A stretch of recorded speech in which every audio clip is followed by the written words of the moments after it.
La ville de N'Djamena dispose de l'électorat le plus important. Par conséquent, il faut un travail préalable de mobilisation. C'est la raison première de cette rencontre avec les chefs de quartier et Kari. La déléguée générale de la ville de N'Djamena auprès du gouvernement, Amina Kodiana, dit pouvoir compter sur sa base. Il vous souviendra qu'on avait travaillé durement au référendum pour obtenir le résultat qu'on avait eu. Et ce résultat que nous avions eu dans la ville de N'Djamena doit nous regaillardir, doit nous motiver pour faire plus. Parce que vous avez utilisé vos temps précieux pour mobiliser toute la population. L'Agence nationale de gestion des élections ANGE voudrait à travers cette rencontre obtenir un engagement en vue de mobiliser l'électorat à travers une série d'actions. S'impliquer dans la distribution et l'identification des centres de recensement, inciter les électeurs à retirer leur carte d'électeur, sensibiliser la population de leurs circonscriptions respectives à s'approprier le processus. Et pour y arriver, l'Ange met les bouchées doubles. Nous avons essayé de revoir vos situations et également tenir compte des difficultés que vous aviez rencontrées lors du référendum passé.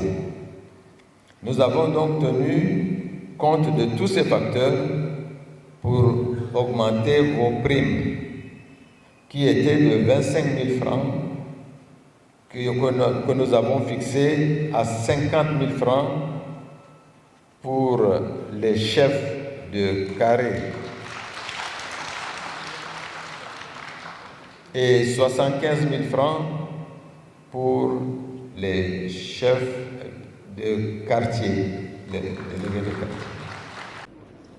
Le démembrement provincial de la ville de N'Djamena compte plus de 100 quartiers avec plus d'1 million d'électeurs, ce qui rend la tâche ardue d'après le calendrier de l'Agence nationale de gestion des élections.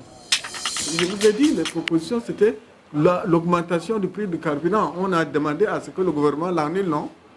On a demandé à ce qu'il applique. Vous avez posé la question, je vous réponds. Il a demandé à ce qu'on applique, on lui a demandé d'appliquer le pacte aussi. Bon, maintenant, je reprends, mais ce sont les deux propositions. Maintenant, vous avez suivi aussi la réponse de nos militants par rapport à ce que le gouvernement nous a dit. Pas question, ils n'acceptent pas si le gouvernement continue à maintenir le prix. Et ils veulent voir du concret parce que le gouvernement a l'habitude de dire oui et de ne pas prendre des décisions. Alors, dans ce cas-là, nous, on ne peut rien faire. La grève va se poursuivre avec la même allure que celle qu'on a lancée il y a 2 semaines.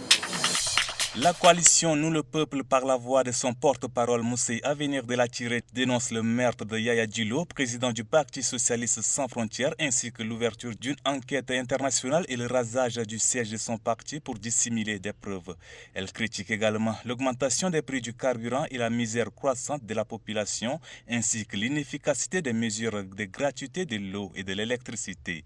Elle soutient également la grève lancée par les centrales syndicales et demande le report des élections en raison d'un fichier électoral corrompu. La coalition appelle les populations à se mobiliser contre l'escroquerie politique en cours.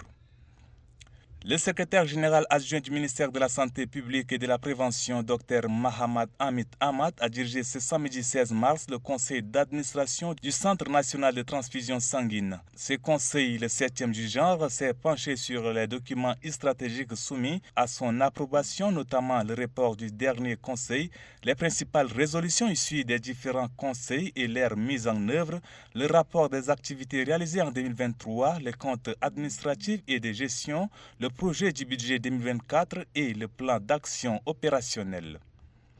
3 personnes ont perdu la vie dans une collision entre un gros porteur transportant des caisses de gala et un véhicule Corolla sur l'axe Moundou-Doba dans l'après-midi de ce samedi 16 mars. L'accident s'est produit à Beguer, à 35 km de Moundou, et les 3 victimes étaient à bord de la Corolla.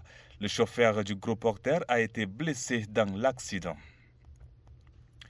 Le sélectionneur national des SAO du Tchad, Kevin Nikes Tatila, et son staff ont rendu public ce 16 mars la liste définitive des joueurs convoqués pour la double confrontation face à l'île Maurice. Rappelons que le match aller se jouera le 22 mars au stade Amadou Aïdjo de Yaoundé et le match retour le 26 du même mois en Côte d'Or en île Maurice. Dans le programme qui a été concocté, le président Macky Sall va rencontrer durant son séjour les hautes et les plus hautes personnalités de notre pays, les partenaires au développement et la communauté internationale, ainsi que, évidemment, la communauté rotarienne pour discuter des collaborations futures et des projets de développement communautaire.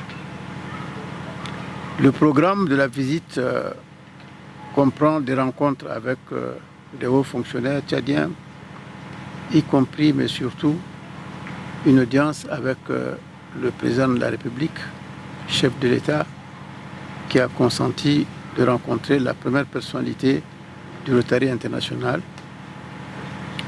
Il va aussi avoir des échanges avec les représentants des ministères partenaires, comme on les appelle, que sont le ministère de la Santé et le ministère de l'Action sociale, ainsi que des organisations internationales comme l'OMS, l'UNICEF et d'autres organisations.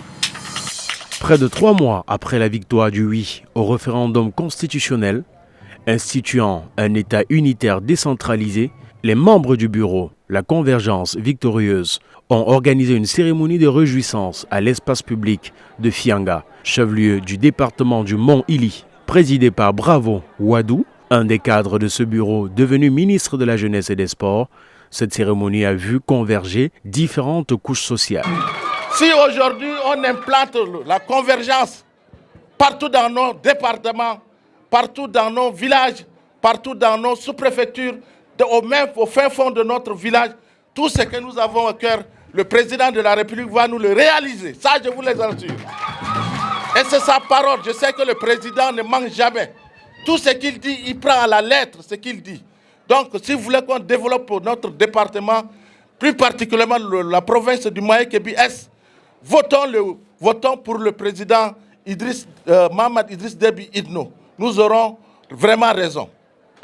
Des vivres composés de sucre, d'huile, de pâtes, de farine et des machines à coudre ont été remis à des couches vulnérables et des groupements féminins. Les différents chefs de canton du département ont reçu ce don de Bravo Wadou et sont chargés de les distribuer aux bénéficiaires. Par la suite, revêtant sa casquette de ministre des Sports, Bravo Wadou a posé la première pierre de construction d'un stade à Fianga.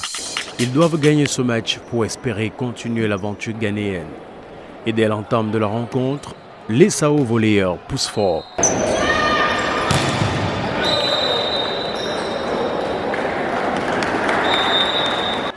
Et parviennent à battre les Gambiens dans les 2 premiers sets, 25-21 et 26-24. Trop sur 2, les SAO chutent et perdent le 3e puis le 4e set. Il leur a fallu un time break pour arracher la victoire. Ils sont à féliciter, ils ont tenu le coup, ils commencent à reprendre leurs automatismes, de groupe surtout. Et je les félicite vraiment, c'était une victoire à l'arraché. Je suis très content, très soulagé et j'espère qu'ils vont se rattraper encore mieux pour le Ghana. Je pense qu'ils sont conscients de ce travail qui les attend. Grâce à cette victoire, les SAO volleyeurs sont encore condamnés à gagner leur 3e contre le pays hôte, le Ghana, pour acter sans souci leur qualification en quart de finale. Eux qui avaient perdu leur premier match contre le Kenya, 3-7-0.